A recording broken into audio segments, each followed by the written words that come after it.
Welcome to Microscope, a series of in-depth, critical, comprehensive, and informative conversations about issues that really matter in community. No scripts, no written questions, minimal or no editing. This is what journalism does best. Join me, Steve Betchkel, as we sit down and get down to the matter at hand. What's your experience with mental health, with the medical field? What is your personal background? Well, first of all, I guess mental health is everyone's issue. And basically, if I look at my background, I have to start back a long time ago when I was married to an individual who was severe alcoholic and had some behavioral health issues. And obviously, that was something that made me understand this could happen to anyone, and that basically the issue doesn't go away. I left that relationship, and some years later, married a family doctor here in Eau Claire, who I had been working for already for about 10 years as his clinic manager and aide, and worked in, one would say, the lower income area of the city of Eau Claire. We cared for anyone who came through the door, and obviously had every kind of issue that you can imagine. And then became a part of the county board. In that capacity, I've served in the area of human services, and this is a huge issue for us on a county level, in many different ways. So it's sort of been a journey that has taken me from an area of interest to sort of an area of passion. What can we do to make some of the areas that we are involved in better? Mental health is a kind of an amorphous mess when you talk about the medical field, because there are several things going on here. First of all, the community, the population, doesn't look at mental health the same way it does other illnesses, right? If you say to somebody, "Oh, I have cancer," everybody's sympathetic. If you break your arm or your leg, everybody recognizes you better go and get cast on that. If you have a mental health issue, the whole attitude changes. Suddenly it's, ooh, there's something wrong with you, or that's bad, you did something wrong, you're at fault here, there's a weakness, it's an embarrassment. And so the stigma works both ways. Both the populace thinks that way, and the person who has the mental illness feels that coming back. The stigma is on them that mental illness is an embarrassing thing. You can't seek help for that or get help the same way you could for a broken leg. Do you find that? And that's very true. Certainly we realize that same stigma is what keeps people from seeking help. They become an invisible population, so to speak. And we certainly find that that also means that they seek other ways to try to find relief. For many of the individuals that have psychiatric problems, it's kind of a secret even in the family. They don't want people to know that they have this so-called weakness. I look at it like this. You made some very good comparisons. I look at it, if I were a diabetic patient, that means that literally I'm a patient for life. My diabetes is not going to go away. I'm going to need care, support, certainly encouragement to help me live a normal life. And with mental illness, often the severely mentally ill, it's a lifetime proposition. It's not going to go away. It means that they are going to need care. They are going to need support, and they're certainly going to need encouragement for as long as they live. There are some parts of mental health that seem to be associated with certain factors. We know that postpartum depression or psychosis is not long-lasting. It's chemical imbalance after childbirth. And those things are not enduring. However, sometimes even the fact that they have had this crisis in their lives makes them more susceptible to panic attacks, to individual responses to situations where before they might not have had that response. After really being out of it for a period of time, they fear that happening again. So it creates anxiety for them as well. Mental health for me is as important, certainly, as any physical illness that you may have. Well, and the differentiation seems to be that, well, physical is one thing, mental is another. We can't go there. And you said it yourself. Mental illness is almost always the result of being born with it. It's in the genes, it's a physiological change, or it's brought on by some kind of trauma. It's not something you choose. And then the other side of this issue is that how good are we at diagnosing it? You know, how good are we as a society as defining it? You know, a broken leg is a broken leg. But what does depression mean? Or what does bipolar mean? Or where does alcoholism begin? And, you know, and so all these things that we're talking about here, suicidal tendencies, you know, where do they come from? What's the origin for those? They're very, very nebulous, aren't they? And they can be. It isn't that we don't know how to be able to create an atmosphere where people can tell you about what they're feeling. We can. And we certainly know we have assessment tools. The question is whether or not the individual knows they're there and whether or not they have access to them. So whether or not, I'm going to use Prairie Ridge School as an example. We'll start with children. And Prairie Ridge School has what they call a program of engagement. That's a 3- and 4-year-old public school here in Eau Claire. Often, if it turns out that a child demonstrates behavior that indicates that something is amiss, ordinarily in the past, if it was severe enough, that particular child's behavior might have been reported to Human Services through the school board. Now, an in-house program called the Program of Engagement means that Johnny's teacher calls that parent and said, I have your Johnny in class. And often, what a great kid he is. He does this, this, and this really well. We notice he's having trouble socially. I'd like your help in solving that. Could I come visit with you? And so an individual with a social degree, as well, social worker degree, as well as a master's degree in early education, master's on both of those levels, visits that family.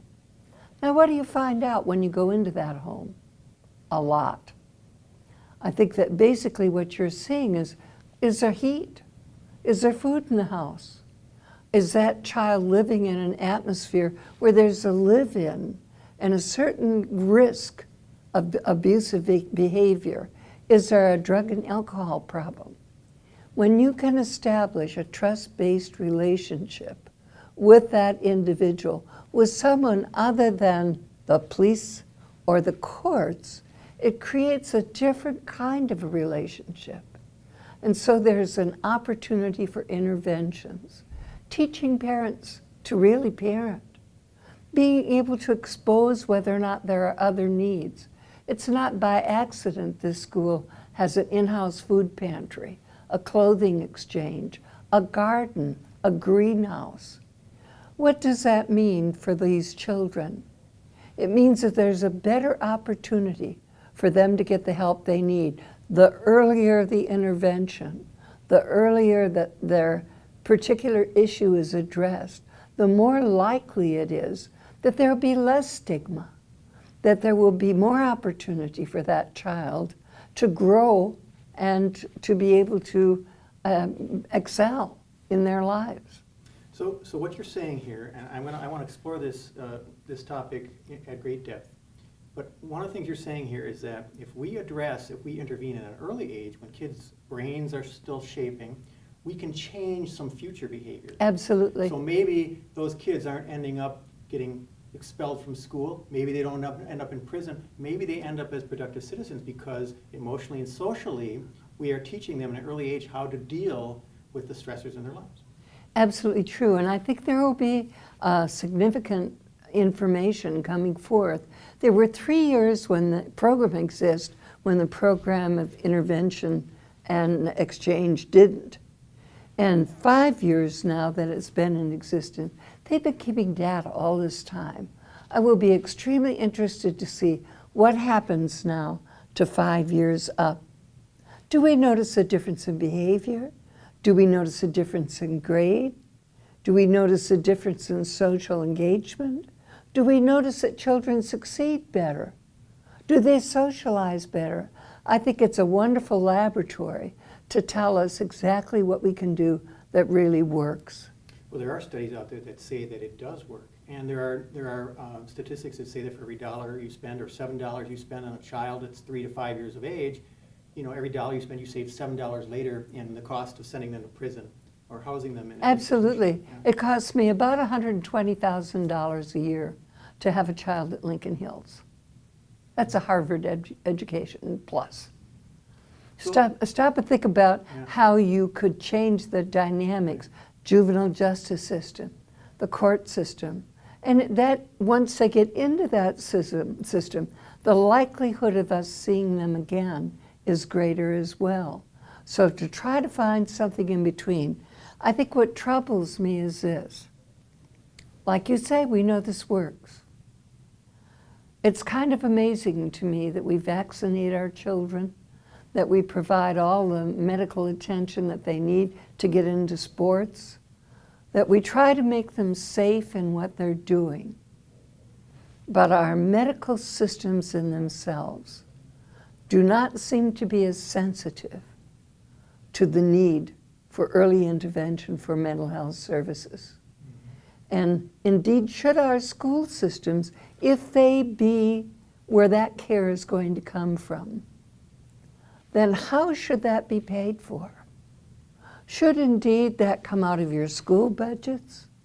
Or should a portion of that at least come out of our health care system?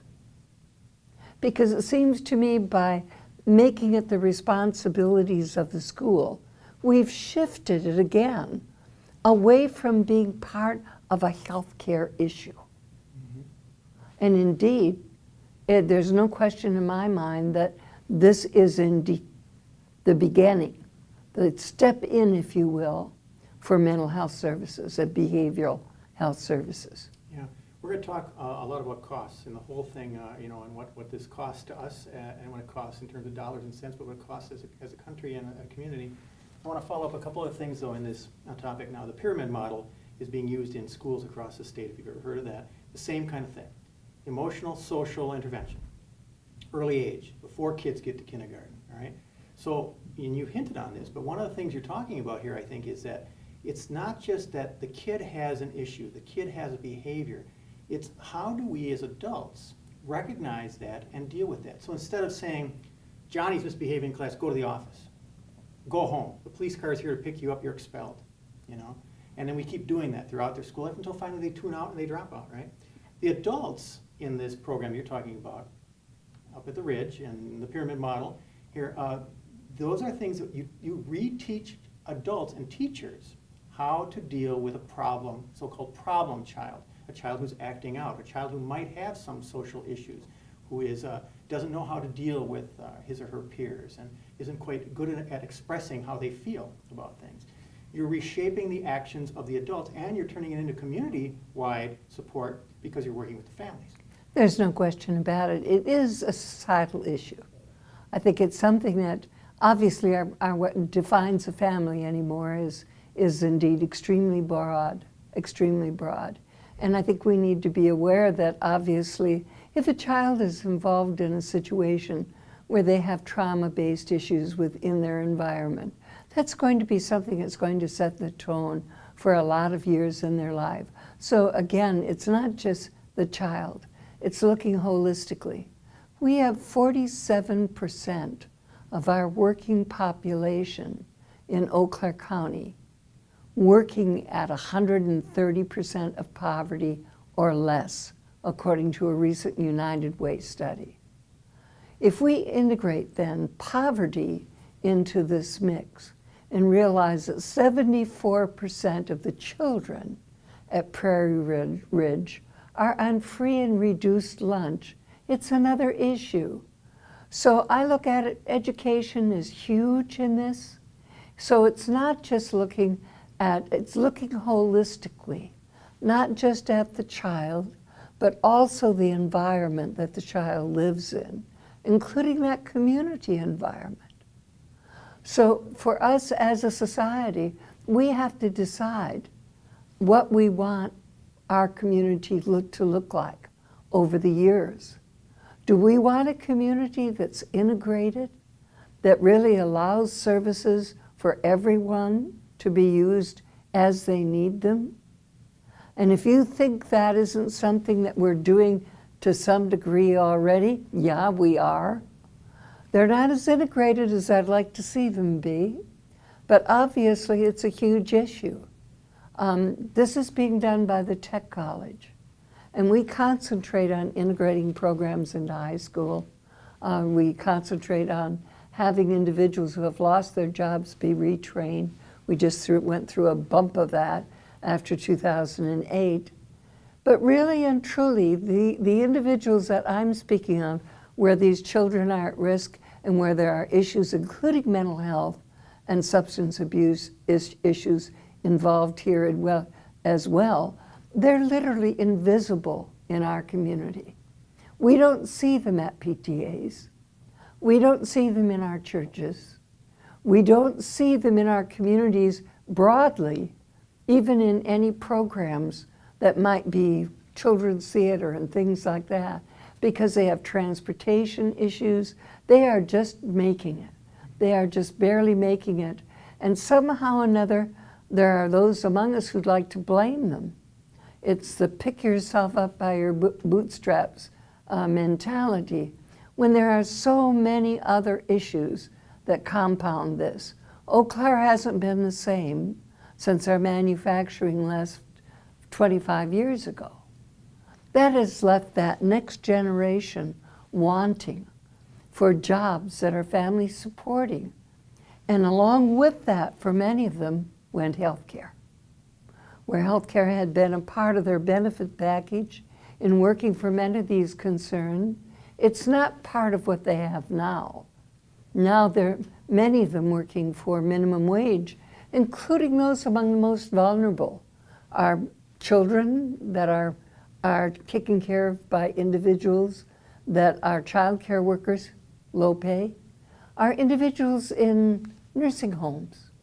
CNAs do a lot of the work there, and often, especially in some of the care facilities, they may be the only show in town for a significant portion of the day.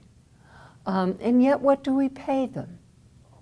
The pay is just barely enough for them to live on. And if they have a family, it's not enough. So there are the components that come into this mental health structure. Poverty certainly is one of them. It doesn't allow families to thrive.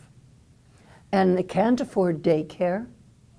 We have programs that help some. Often they're tied to employment programs. But basically, we also now would like to drug test these folks. And we want to, again, indicate to the public that they're not to be trusted. And yet, when they've looked at other states, and certainly they've found they're a very small percentage. I think in Tennessee it turned to be 12 to 15 cases. And they had spent bundles on doing all this testing. We need to be more concerned about the family, irregardless of the components, and more concerned as a community, that we act as a community, that we try and let these individuals know we care about them, that we're willing to work with them, that they're willing to be a part of who they can look to be able to help them through difficult times. So let me just emphasize and clarify this point. What you are saying is that if we reduce the impact of poverty in our community, we will have less mental health issues. And we would. Look at how does poverty contribute to depression? How does it contribute to anxiety, stress? How does it contribute to people then suddenly deciding that they're going to drink? They go to their local tavern to socialize and to try to make them feel better for that moment in time. So how do those things contribute to their mental health? And how does it contribute to the mental health of their children? Mm-hmm. Right. Now, you touched on alcoholism. That is let me say this, either symptomatic or causative in terms of mental health issues. But it's certainly wrapped up big time in that. And we see that in terms of both the cost to society and the cost to the individual. And there's another cost. We spend in the state of Wisconsin $6.8 billion annually to be able to fund what happens because a person has alcoholism. And it might be through the courts, it might be through hospitals, it might be through accidents, it might be through innumerable ways that money is spent. But certainly we know we spend it. By the same token, the alcohol industry itself contributes $68 million in tax revenue. And the tax on beer, for instance, has not changed since 1969. Has the impact changed since then? Yeah, you can see it in that cost. That was 0.6 billion, 6 billion, I should say, back about 5 years ago. Now we're at 6.8. Has the cost increased? Do they have some responsibility in picking up the cost for treatment programs and picking up the cost for what society is bearing?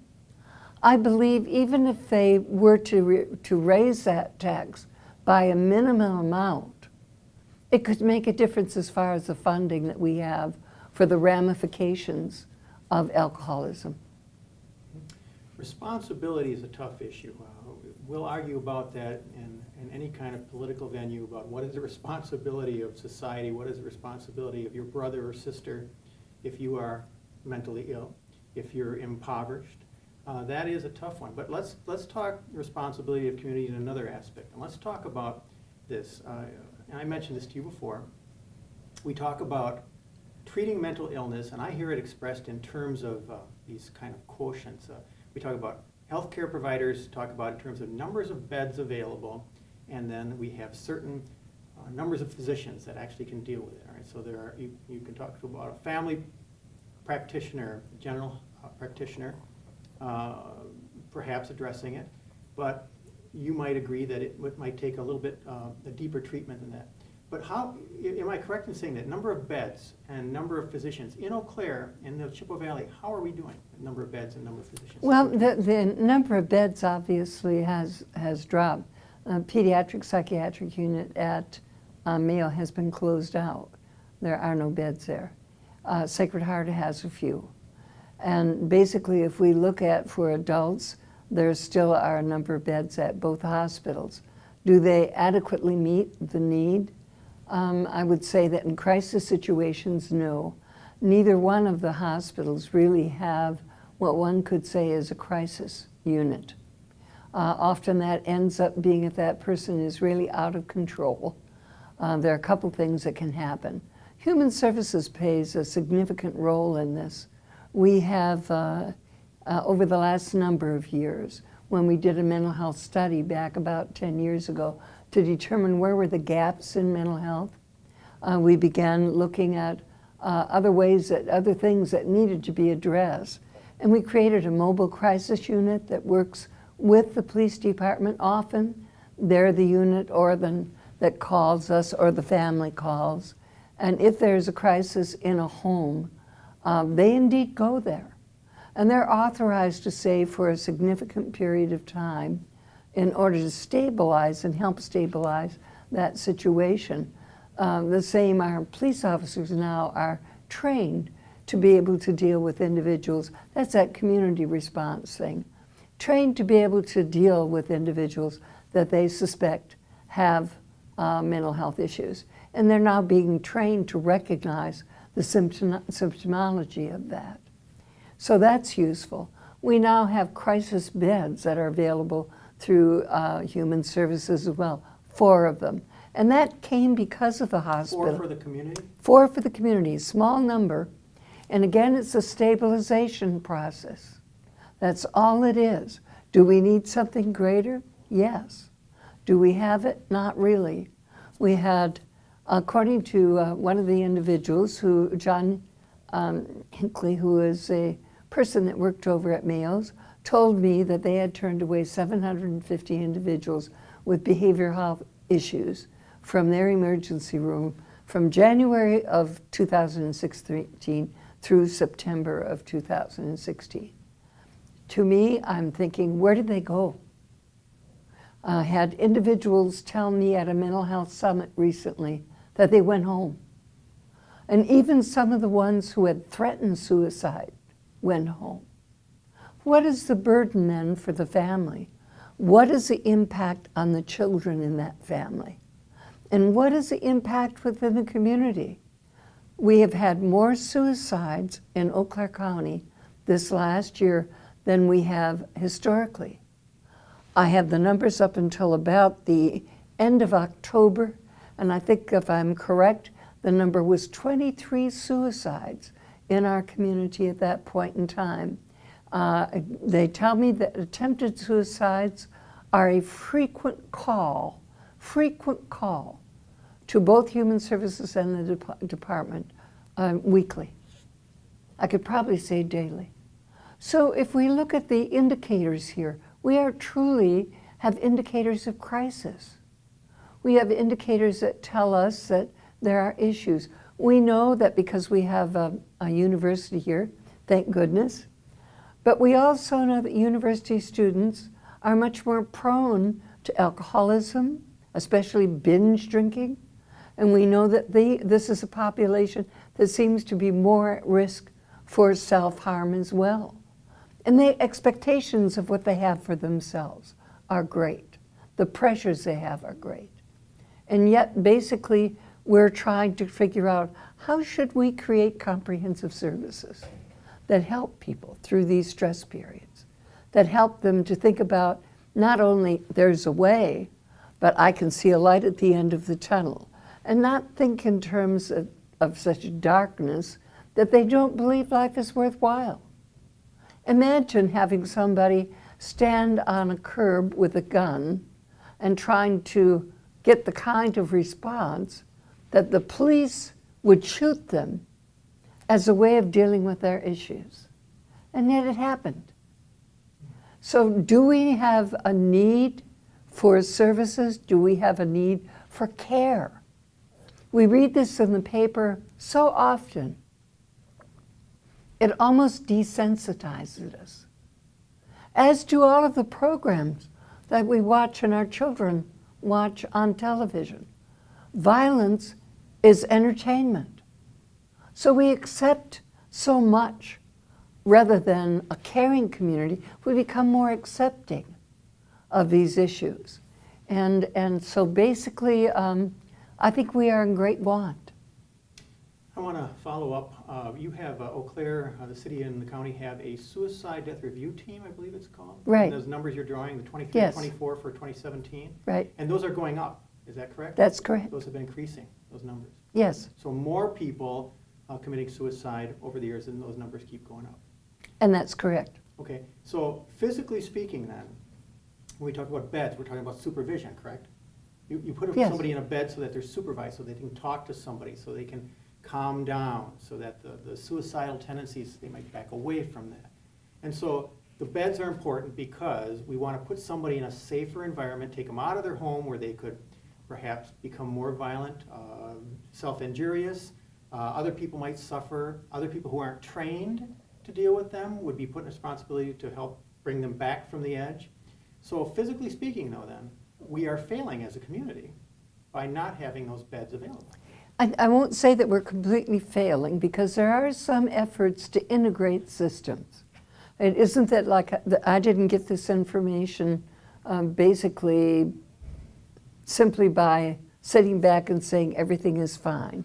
I got this information because basically I felt that there was an issue that we weren't addressing. But that started 10 years ago, and it started 10, a little bit more. It started with the introduction of our treatment courts. Now we have 4 of them. We have a treatment court for drug and alcohol, and it came as a direct response to who was in our jail. We have a treatment court, an Ames court for women with children. Went to one of those courts, Ames courts, this last week. and saw 5 wonderful young women get up and tell their stories because they were either moving from one phase to another or they were graduating. This is not a short-term program. This is a long-term program. Remember that bed you were talking about?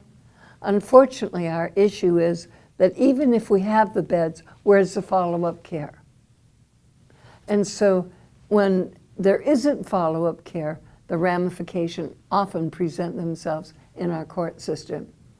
So as I'm listening to these young women tell their stories, every single one of their stories began in a home circumstance as a child. Every one of them. For some, because of the fact that they became involved in substance abuse, either drugs or alcohol, for some it was a very dark and troubling journey. These were not women who were not bright. One was a nursing student here at our university. Another had a job, but it wasn't enough to support her family. But if you look back and realize the elements that came into what brought them there, they were in some circumstances very similar. The way out, they had been in the program, some of them up to 2 years. That means that they see the same judge every single week during that time. And so there are wraparound services that say, are you working? Are you getting counseling, which is huge, to be able to sort through what really created some of their issues to begin with and to address them? To be able to look at their relationships and say, where am I really circulating where it compounds my problem? And can I change that? Housing in some circumstances, childcare, or in many cases foster care for their children.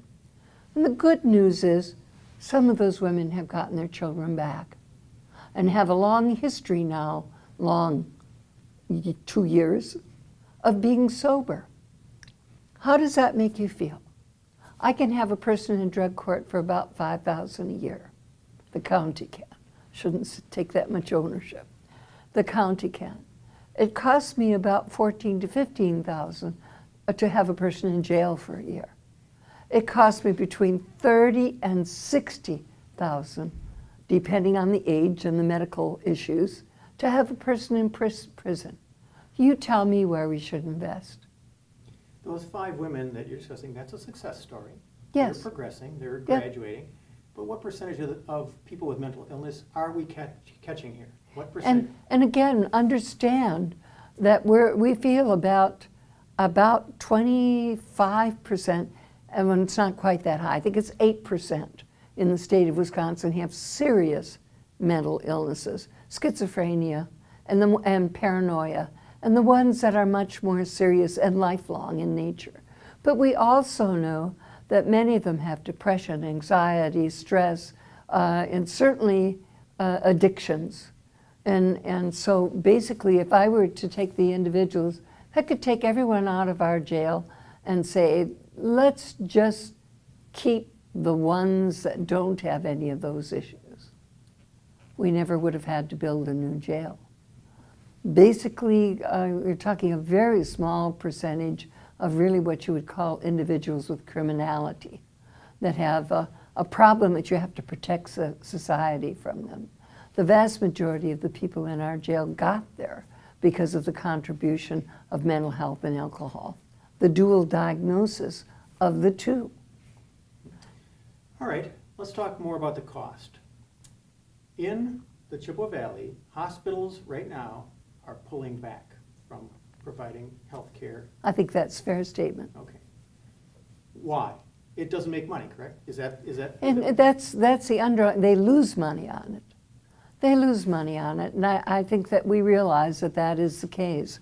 There is a new program called Comprehensive Community Services, and it's through Medicaid. And that particular program is now paying what the providers charge. We found that we've been able to access care for many more of our individuals through human services than we could before. And we're bringing up our personnel to meet that need on on the basis of the hospitals, I think that they've determined that they no longer have a interest financially in serving much of that population. I went to a recent report out when they had a change of administrators over at Mayo. And there's no question that in some areas, they're really creating miracles. People are getting care that they've never gotten before. But they're usually areas that are procedurally driven. So if you're looking to have that exceptional surgery, if you're looking for something that is a quick fix, so to speak, and procedurally high cost, they're staying with everything that involves that. And in some respects, good for them. But we really have a whole segment of our population that doesn't have a quick fix, that doesn't have a stent to be put in, or a particular type of new procedure that helps a bone regenerate. Their issues are indeed issues that really require a commitment of time, energy, in some cases, medication, and follow through, because it doesn't go away. And that commitment does not seem to be there. And it is connected when they showed the graph that says, here's how much Medicare pays. Here's how much Medicare pays. And here's how much we've had to increase private insurance because of these low pay elements. That's a direction that drives what they determined to do.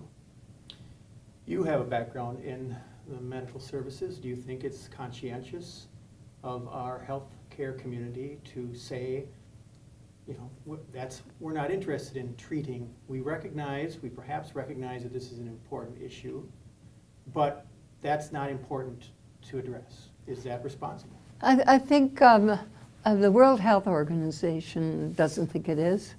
And the World Health Organization has recommended that primary care physicians be trained in not only recognizing, assessing initially mental health needs, and for many of them, those needs involve things that potentially might be able to at least be cared for at that level. Right now, I think, remember, hospitals are concerned about hospital beds, but they're part of a greater system. So when you kind of separate the two and say hospital issues are a little different from that clinic-based issue, the doctors that work in clinics, we now have a plethora of specialists, but we do not have as many individuals working in primary care. It's brought about the nurse practitioner and the lower level of expertise doing, in some respects, the preliminary work that doctors did, that generalists did. That doesn't mean that they have the same level of expertise, in my opinion. I believe that basically, if we're going to try to address this, we have to address it broadly to begin with. Everybody has to have access to some kind of an assessment tool that says, what do you need? What do we have to put together in order for you to succeed? And obviously, you need an integrated system to do that. So the world according to Colleen is basically, if we were to have a system that had school districts, that had primary care physicians with access to other expertise when really needed for the more serious problems, for the individuals working in human services, for the individuals that are in our community that work with workforce development, an integrated system that says, how do we work together to create a holistic system? And I don't believe that's impossible. I think a comprehensive mental health system could be created. And it may have elements that are distributed through other parts of our society. But you have to have something that says, here's where you find out what you need and where to get it. Well, here we are, and here's that integrated system that you're talking about. What are we, a year away, 5 years away? What do you think?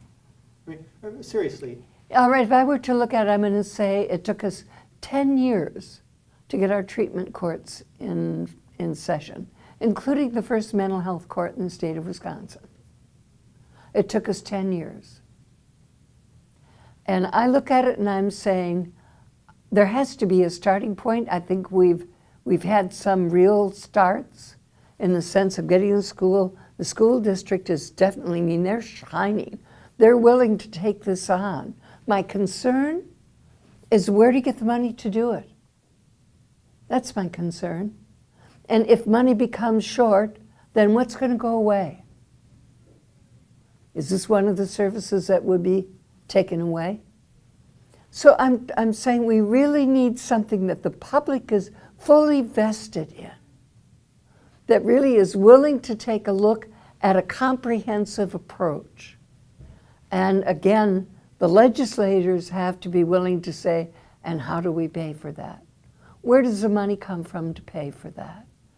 I don't believe, if we were to do this in 10 years, I think the amount of money that we have spent in our prison systems, in our juvenile justice, in our court-related services would be less. We wouldn't be adding. It would be a comprehensive community approach. And that's got to start somewhere. La Crosse is doing some really good and interesting things. And we need to share information. How do we share what works? We've got a criminal justice collaborating council that looks at evidence-based best practices. And I think we've made some really, in many respects, giant steps in our treatment courts. But we have limited number of people. It's a volunteer program. They have to agree to be in it. And it isn't easy to get out once you're in, by the way. And I think that again, we have to be willing to think more broadly and not so fragmented, not in such silos, sharing information, sharing in particular what works, what gives us a better return on our investment. okay, you sold me. I'm buying into this. Let's readdress our budget in the state, and let's say we're going to take some from prisons and we're going to address early childhood. So I'm buying in, you're buying in. Who isn't buying in? Why isn't it, if it's down to dollars and cents and this all statistically is proven that it works, why aren't we doing it in Wisconsin? I think you have to look and say, okay, what are some of the things that are happening, even on a state level? The notion that you're going to increase penalties for even first offenders. And you know, there are always those that believe punitive measures work. We don't believe they do here. I don't believe they work. I believe by and far that when you put people in prison, they don't learn to become better citizens. They really learn to become more, I want to say, better criminals. It doesn't increase their ability to get out and to succeed. And we don't have follow-up services to speak of for those folks in most of the state. We have the Transition Center here in Eau Claire, and we have some other services for them. But as far as going on and realizing what other things they need to succeed, it's a long path. So to intervene earlier, when we started those treatment courts, we looked at programming that we were contracting for in human services. And we have outcome-based budgeting. And if we had programs that only gave us between an 8 and 10% sobriety rate after they went through programming, and often expensive programming, was that worth keeping? And then when we looked at the 55 to 60% rate of sobriety in the treatment courts in the state, we took that contract away and we invested in another area. So for me, performance-based budgeting tells us what we keep and what we don't keep. And that's not a bad way to go on many different levels. So if we look even, for instance, if you keep a person who is a drunk driver in jail for, let's say, 30 to 60 to 90 days, and you do nothing except put them in jail. How do they come out? Sober. For how long? And so basically, if we look at that, and we found out, guess what? If we divert them into either treatment or we divert them in a shorter term and get them back to work before they lose their job, and yet we continue that treatment, what are the outcomes of that? So I'm always asking the question, is what we're doing working? And as we go through budgets, and we're in the process of doing that now, it's something that everyone is interested. And you have a large board here, a lot of perspectives. I'm not at all in any way opposed to that. I think it's really important to take into consideration those perspectives because they're in your community. But then you got to do your homework and say, how do I persuade people that there's another way? And that's sort of what I think part of your job is as well, is to not only let the community know what's happening in your community. I love the notion of integrated services. I think it's something that we got to strive for. I like the notion that our treatment courts are proving themselves to be effective. I absolutely love Prairie Ridge School, even though it has nothing to do with county government. I go there frequently because it makes me feel so good. So again, it's looking to say what works, and how do we be sure that as a society we care, that we care about what works, and that we care about the people who live here. You can't work out of North Barstow area and out of Bellinger Street for 40 years and not know the people who live there. And they're wonderful people. Do they have issues of poverty, of alcoholism, of child abuse, of all those other things? Yeah, they do. But they need care. And somehow or another, we've got to get back to the notion that we care about our community, including those that are mentally ill, including those that are depressed, suicidal, or potentially suicidal. We've got to care about them enough to really create solutions. Well, we've talked a lot. That's a pretty good place to end, but I want to ask you one last question and ask if you want to add anything else here. When we meet somebody on the street, it's a classic American tradition to say, hi, how are you? And most people say, fine, whether they are or not. And so somewhere lurking back there, our mental health is hidden, it's invisible, it's polite not to talk about it. And now we see, even in the Chippewa Valley, that maybe it's not making money, so it's withdrawing. And yet, it's out there, isn't it? It's something that lives in our community, and it has to be dealt with, as you said. It absolutely does have to be dealt with. And I appreciate this opportunity to really try to shed light on the good things that are happening and on the things that really and truly need to still be addressed. And I would encourage every single one of our individuals within our community to not just say hi to their neighbor, to the person on the street, but really care. And certainly, you look at Feed My People, you look at a plethora of nonprofits that are absolutely wonderful partners for us. They help us in so many different ways. But indeed, there needs to be a commitment on the part of every citizen. I'm a hugger. I could get in trouble for that. But really and truly, I think it doesn't hurt one bit to let people know you care. It's so important. It might be the only hug they get that month. So not only as an individual, but as a community. Absolutely. Let them know we care. Absolutely. Let them care. Let them know that you care. And it can happen in your churches. At our church, we had a summit just recently in regard to depression. Any opportunity that I get to participate, and I try to, mainly just as a community member. I'm no expert. I'm not an expert. But I care. I've lived here all my life. I love this community, and I care. Thank you very much, Colleen. You're welcome. Thank you for joining us today for Microscope. We've got more on many great topics. Look for us online at www.cvctv.org.